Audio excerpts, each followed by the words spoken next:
Hey, what is up? Welcome back to my channel. If you're new, welcome. My name is DEESETURUMANE and I make videos about motherhood, lifestyle and fitness. Today's video is going to be all about mom guilt.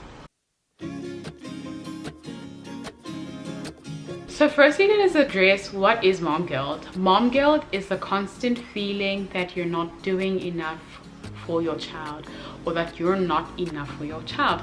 And personally, this is something that I've been struggling with for a while. I think since Zion started crawling or becoming a little bit more aware. I think that's it, but I don't necessarily know at what age that was. So it might just be this long extended thing that I recently started noticing that actually this is something that I struggle with. And so the reason I've been struggling with mom guilt is actually there's not a single one. There are a couple of reasons. One of them is the separation anxiety that Zion has. So obviously I'm the primary caregiver, not obviously. I am the primary caregiver. I am always at home with Zion. I prepare most, if not all, of his meals. I'm the one that he wakes up to. I'm the first face that he sees.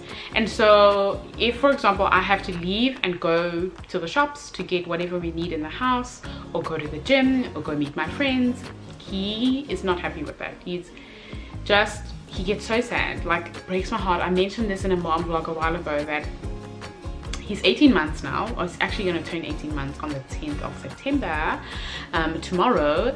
And so he gets really upset. He cries, but not like a little whimper, not like, oh I'm sad, like I am physically hurt, I am really not coping with this.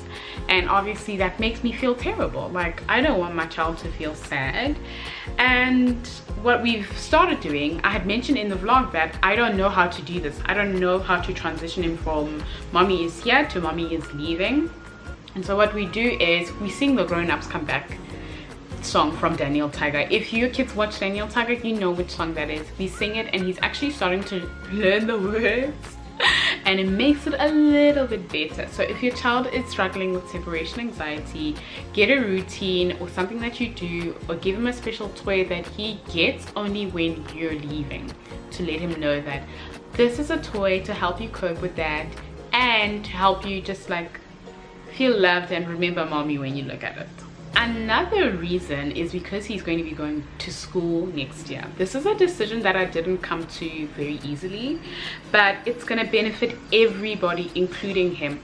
I have noticed that when he sees other children, whether they're older than him or the same age, he's very drawn to them, he's very interested in them. Obviously we do not have another child, so most of the interaction he has is with adults, but he longs to play with his peers, and it will be so beneficial for him to do so, and for him to be away from his parents, away from me. And it's going to benefit me because I will have much more time on my hands, time to film more videos, create better content, focus more on my baking business, which I'm really just feeling terrible about because I've sort of left it to the wayside, and make time for that as well. If you're not subscribed to my baking channel, I'm going to leave it in the description box. Please do subscribe if baking is your thing. Another thing that I'm currently struggling with is mom guilt over wanting to remain me as who I am right now, alongside being a mother. I don't know if that makes sense, but if you're a mom and you feel that, you will know what I'm talking about. Because once you become a mother, society, I'm not even gonna say society, actually other moms put on you this notion that, or they just spill this narrative that once you become a mom, you can't do anything else. Like that's your main focus, and it should be your main focus. How dare you send your child to school when you work from home? How dare you want to pursue your career of being a fitness trainer or even a baker? How dare you want to do something other than be a mom? Like who do you think you are? You know, so it's that thing that I'm struggling with of, I love being a mom. You guys know this because a lot of my content is about motherhood, and I also love being me, and it's not the same as wishing for my life before I had a kid. yes, sometimes I do miss it. Sometimes I do miss sleeping in and not having somebody cry mama at 7 a.m. But it's like on the rare occasion. But what I do miss is just being me without just mom as well.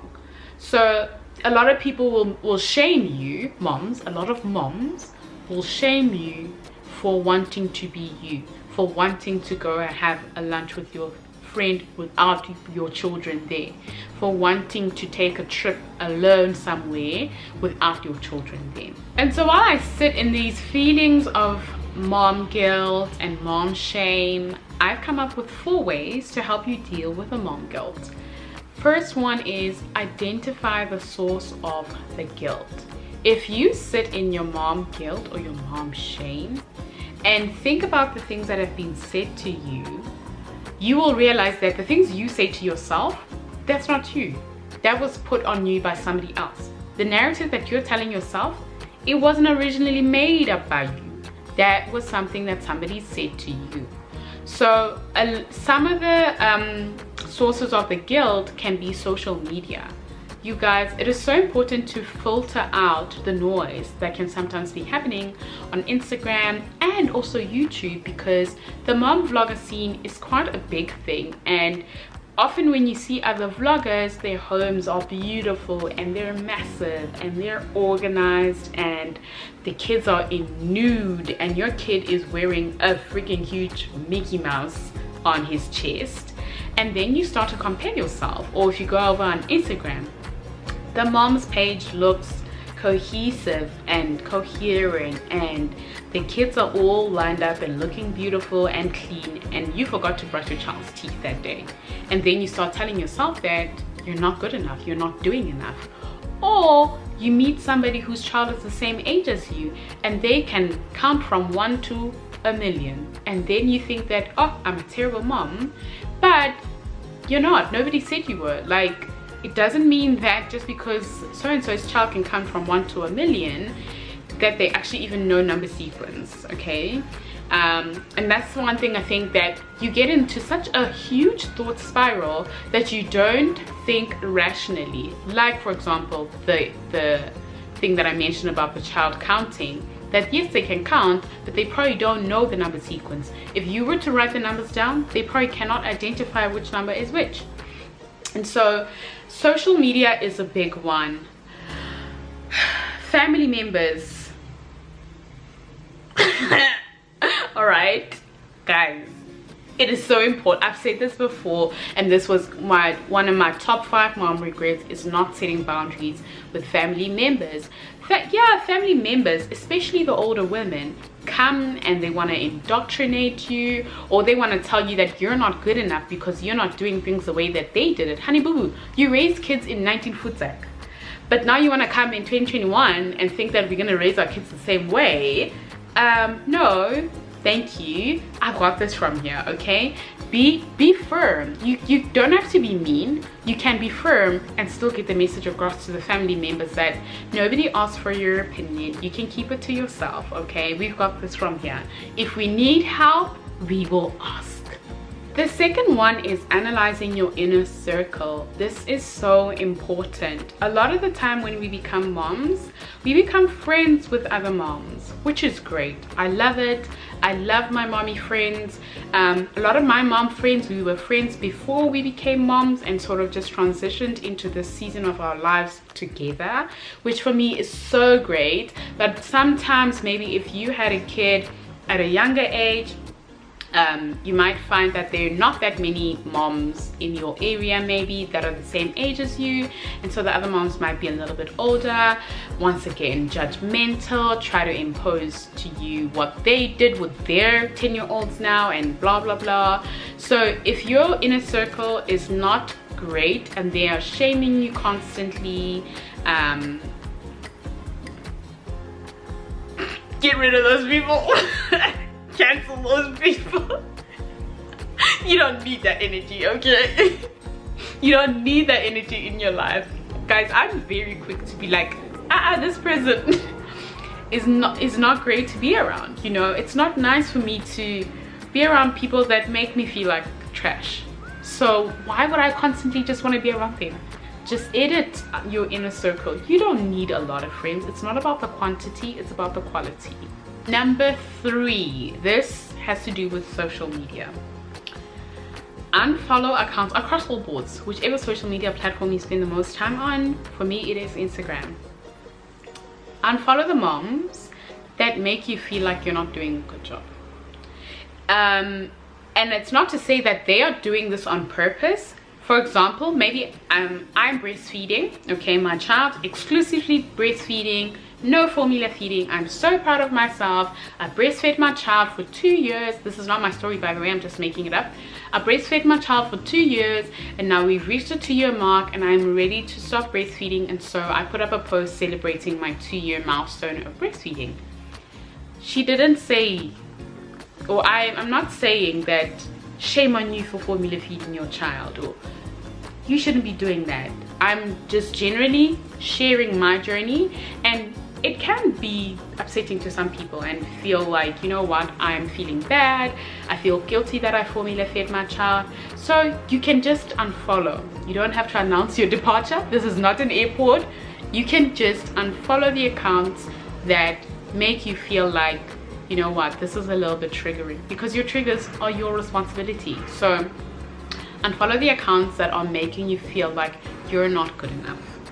And it doesn't mean you can't go back to that account and start following again when you feel like you are at a better place now. Whatever they have to say is not going to be triggering to you.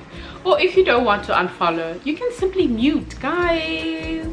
You can mute, literally you can mute everybody so that you don't see anything.